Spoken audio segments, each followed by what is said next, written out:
What's up, guys? It's your girl Rivah, and I am back again with another video. So again, if you do not know who this woman on the screen is, her name is Mena.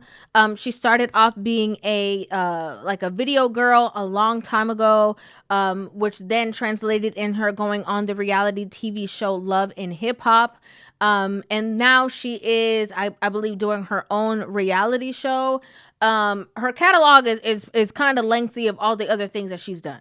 Erica's a young, vibrant, ambitious model looking to transition from modeling to singing. Erica's been in more than 30 videos, and she's done hundreds of photo shoots and campaigns. So in a recent interview, Erica actually sat down with Cam Newton on his podcast, and I had a certain conversation recently about how she was saying that her relationship with her spouse would have been different if she did not listen to producers. And I will say this, had I not involved producers in my marriage, I probably would kind of still be married. Now, during that conversation, you know, it was very much aiming at the point that she was definitely regretful of the fact that her marriage ended in divorce, and she wished that it could have been a different way, although she is constantly on the internet or on the web berating that man, acting as if he is the worst person on earth. Before you guys get scammed like I did by this waste man overnight wannabe prophet. Again, in my personal opinion, I believe that it is all because of her coping at the point, right? In my personal opinion, I believe that it is coping mechanisms, because she realized that she crossed certain boundaries and she crossed certain lines that she can't uncross. And he is never going to see her in the light that he once saw her when the two of them began their relationship. Now, speaking of boundaries being crossed, and speaking of him not seeing her the same way, in that same exact interview, one thing that I noticed is that Erica was very adamant in speaking negatively about her ex's mother as well as her ex's sister. But when you deal with someone that has enablers as well to make them feel like them bypassing their responsibilities is okay, that's a war in itself. I'm one person where he's standing on, where he got homies and his mama and his sister. They all enabling the foolishness of not being present. When Erica mentioned these things, the questions that were asked to Erica by Cam Newton were all about her part to play in the demise of the relationship and why the two of them were separated to begin with. You're saying all this, and I am agreeing with it. I don't necessarily know it to be true or not. What I'm saying is, that was your husband? Yeah. So you can't say you got enablers and this and that. You know how to maneuver how you need to maneuver. Now, in my personal opinion, okay, I always have to say that, but in my opinion, I believe that this exposes and exudes what a lot of women go through after the relationship is broken up. And again, things are not going in their favor. They tend to take this route of delusion in which they start to have certain conversations, only glorifying themselves in the relationship and act as if they have never done anything wrong ever to help or assist the situation in breaking up besides good things. What was your self-diagnosis of what you found out about yourself? I love too hard, too fast. Now, this is something that is super common, right? Like, you'll always hear women who break up in relationships. It's like, well, what part do you think that you had to play in that situation? And a woman will say, well, you know, I was just too good. You know, I was just too honest. You know, the reason why the relationship didn't work out is because I was just too much woman for him and he just could not accept it. You know, it is very rare that you hear a woman say, this relationship messed up because I was disrespectful. This relationship messed up because I crossed certain boundaries. This relationship messed up because there were certain non-negotiables that he had that I just stepped on and dismissed when I got angry or when I got upset. Instead, they say things like, oh, well, you know, I was just standing around too long and I was just too happy all the time.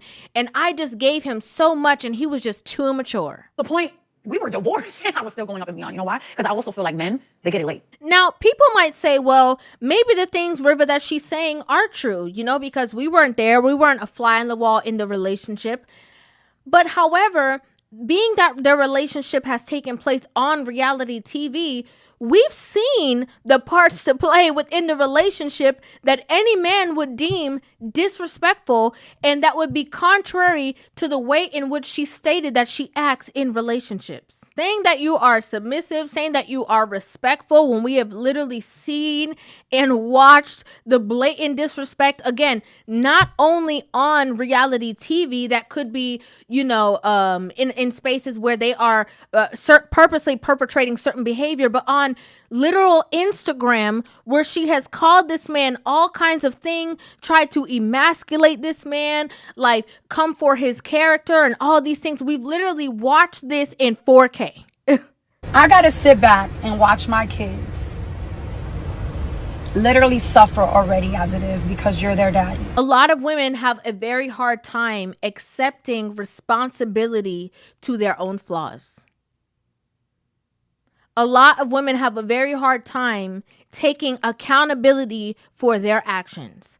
What I notice that a lot of women do when their back is against the wall is that they will take partial accountability. Right? So they will admit that they've done things, but the things that they will admit to that they've done are so minute and minuscule that the sisterhood will gather around them and say, yeah, so what? Every girl does that. That's not a reason for a man to do X, Y, and Z, because a lot of it is downplayed. Another truth is that a lot of other women get on social media and they are looking to be a part of the sisterhood parade of bashing men because of their toxic or horrible situations that they've had in their past. And so once a woman will say certain trigger words, for it depends on what year it is. Sometimes it could be narcissistic. Sometimes it could be, gaslight. Sometimes it could be all these certain trigger words. But once a woman says certain things, then other women will automatically align with it because it makes them feel like they are a part of, oh yes, this woman gets me because I went through the same thing.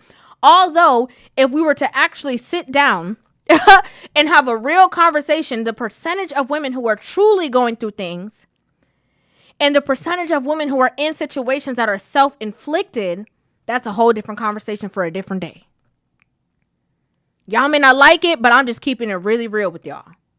You're saying that, you are respectful and you're saying all these things, but you are still trying to find everybody else or every other situation. Now you have gone from not just talking about him, but now you are talking about his mother. Okay? This is your children's grandmama. You're talking about his sister. That is your children's auntie.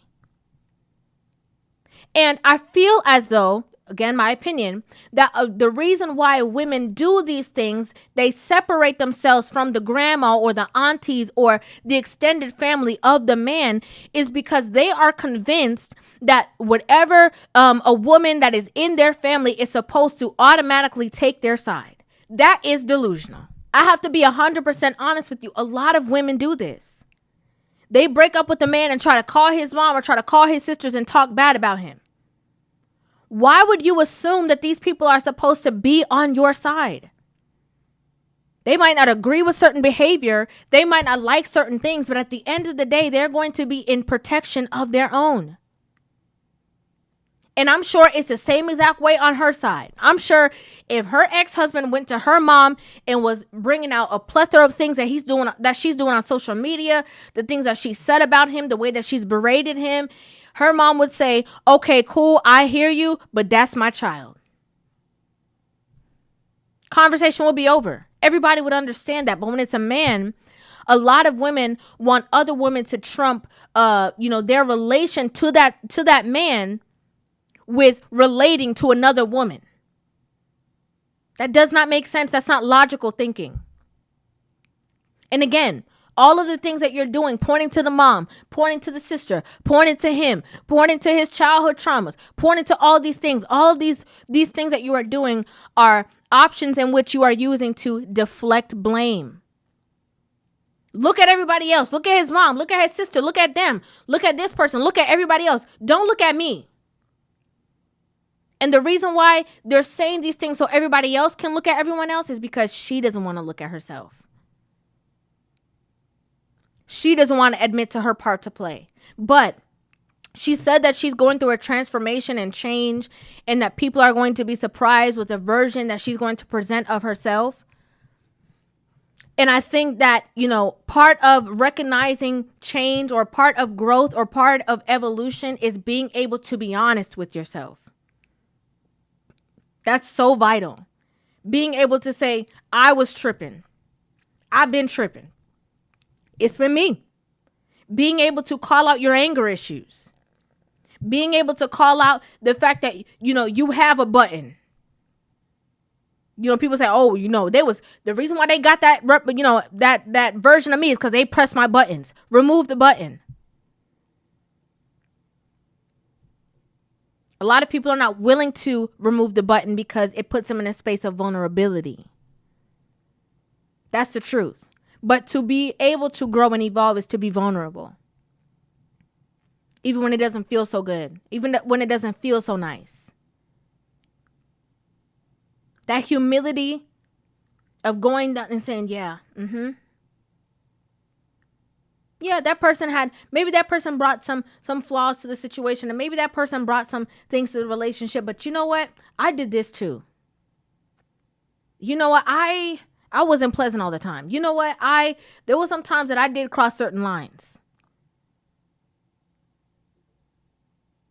That's the truth. I'd like to know what you guys think about this in the comment section down below. I would love to hear you guys' opinions on this video. Make sure you guys hit that subscribe button and give this video a thumbs up. And I will see you guys in the next one. Love you.